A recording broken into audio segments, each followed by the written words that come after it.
Peggy 18.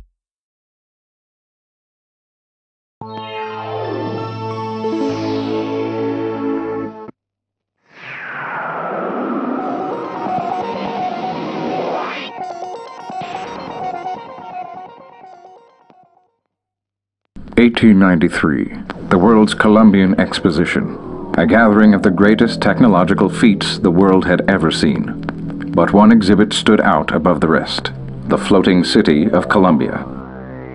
The result of the inexhaustible determination and vision of one man, Zachary Comstock. And the Lord saw the wickedness of man was great, and he repented he had made man on the earth. A self-proclaimed prophet who championed the founding fathers of America with an almost religious fervor. For a time, Columbia was the pride of the United States, but tension with the new McKinley administration was building.